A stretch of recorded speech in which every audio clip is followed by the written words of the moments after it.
يا صباح الفل وصباح الورد وصباح الياسمين، اخباركم ايه يا حبايب قلبي واحلى اخوات واحلى متابعين؟ النهارده مع روتين يوم جميل، ويوم الجمعه كالمعتاد لازم طبعا نجيب فيه رقبه بطايه. وقلنا بقى اشارك معاكم المقطع ده لان فعلا ما عملتوش ابدا على القناه قبل كده، وانطلب مني كذا واحده طلبت مني انها عايزه تتشجع وعايزه تمسك الطول كويس وتعرف تذبح كويس. فهي المقاطع دي مرفوضه زي ما احنا كلنا عارفين، بس انا هحاول ان يعني اشجعها شويه واحاول اعملها مقطع يعني ايه، تخش بيه كده على البطايه كده وقلبها جامد وما تخافش. شايفين ما شاء الله اللهم بارك، دي تقفيصه كام على الاقل الفراخ بتاعته بتبيض فيها وفيها بيضه اهي. الطيور جميله جدا وطيبه جدا وبتحب اللي يحبها، يعني انت تحبي طيرتك اللي انت بتربيها تلاقيها بتبادلك نفس الشعور وبتيجي عليك وما بتخافش منك عشان عارفه ان انت بتحبيها. بس ساعه السكينه بقى يلا لكل اجل كتاب. احنا كده جبنا البطايه بتاعتنا ما شاء الله اللهم بارك يا رب. وطبعا من شروط الذبح حلوين ان احنا لازم نسن السكينه كويس جدا عشان ترحمي الطيره اللي تحت ايدك في ثانيه تخلصي، مش تقعدي تعذبي فيها. زي ما انتم شايفين ما شاء الله اللهم بارك بطايتنا جميله وحلوه. وهنا نونا القمر هنا بنتي الصغيره هتمسك عليها، كانت هي اللي صاحيه. البنات عندي بتاخروا شويه في الصحيان. وشايفين طريقه الذبح جميله جدا وسهله ومش متعبه، كل فيها عايزه شويه جراءه بس. وان شاء الله ربنا يصلح ما بين ايدينا جميعا احنا وياكم يا رب. طبعا احنا اوضه الطير بتاعتي زي ما انا قلت لكم قبل كده فاتحه على الارض، يعني كنتوا شايفين الفلفل من ورا، وبسم الله ما شاء الله اللهم بارك يا رب، ربنا يصلح حالنا وحالكم اللهم امين. هي البطايه مش عايزه تتمسك باين عليها، بس يلا اجلها قرب. وهنا ما شاء الله احنا بنمسكها كويس جدا يا بنات، وطبعا السكينه مسنونه وحد بيمسك عليك وبسم الله ما شاء الله اللهم بارك، وفي ثانيه بتكوني خلصتي. هنا طالعه تجري خايفه يعني. والبطايه قامت، يمكن تلاحظوا انها قامت عشان السكينه حاميه ما بتحسش بحاجه. وانا خلصنا بطايتنا ونضفناها وطبخناها وسلقناها زي المعتاد، وانا معوداك وعملتها معاكم كتير. وطبعا بقى طريقه الملوخيه سهله جدا، وبطايه يعني محشي او ملوخيه، حاجه ما بيختلفش عليها اتنين، يا محشي يا ملوخيه. فانا النهارده قلنا لا هنعمل ملوخيه.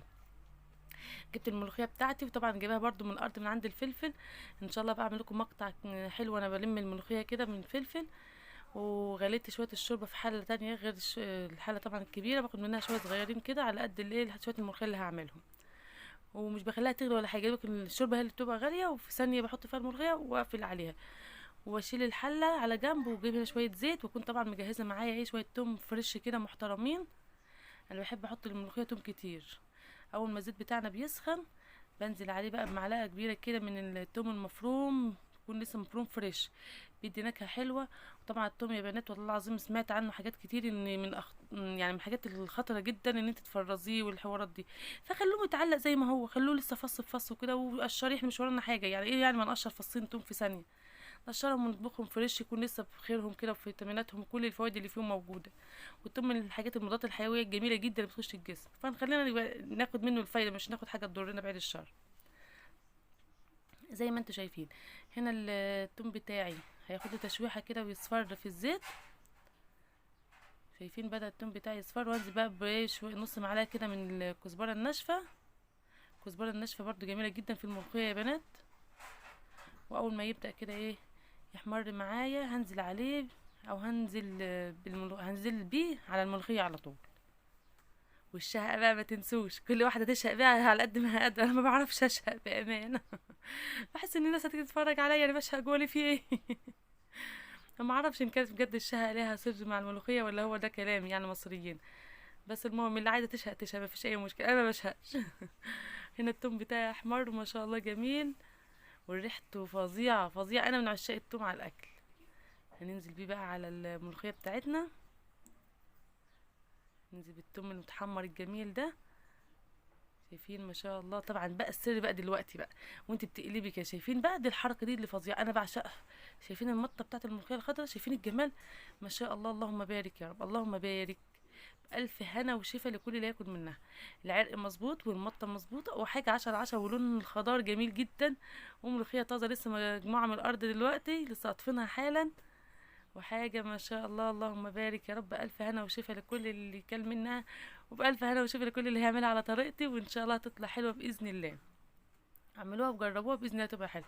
وبشيلوا الرغاوي اللي على الوش دي عشان دي بتسبب مزلقة زيادة عن اللزوم كده في الملوخية، فأنا بلمها زي ما انتوا شايفين مش بسيبها يعني. وهنا طبق الملوخية الجامد ده، بصراحة أنا جوعت وأنا بسجل معاكم دلوقتي يا بنات. انا من عشاق الملوخيه، على رز جايز على عيش جايز، المهم ادينا ملوخيه طول الصيف. الصيف ملوخيه وباميه حاجه 10/10. وهنا عملنا شويه رز بشعريه برضو ما شاء الله اللهم بارك، حاجه فخمه يعني، حاجه معتبره. شايفين مفلفل وجميل، والشعريه كلها لون واحد، وحاجه جميله جدا. طبعا ما رضيتش اطول معاكم الفيديو عشان عملت معاكم الحاجات دي كتير قبل كده، فحبيت بس اجيب لكم فيديو الذبح وفيديو الملوخيه وحاجه تكون خفيفه على قلوبكم. واتمنى الفيديو يكون عجبكم، ما تنسونيش باحلى لايك واحلى كومنت من احلى اخواتي، واشوف وشكم على خير يا رب.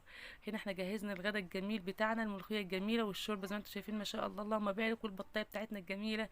وكان غدا بسيط بس لذيذ وجميل وبألف هنا وشفا، وتفضلوا معايا وجمعة مباركة علينا وعليكم يا رب، على الأمة الإسلامية اللهم آمين يا رب، لكل الناس اللهم آمين. ربنا يجعلها أيام مباركة علينا وأيام سعيدة، ونشوف وشكم على خير حبايب قلب متابعيني. مع السلامة.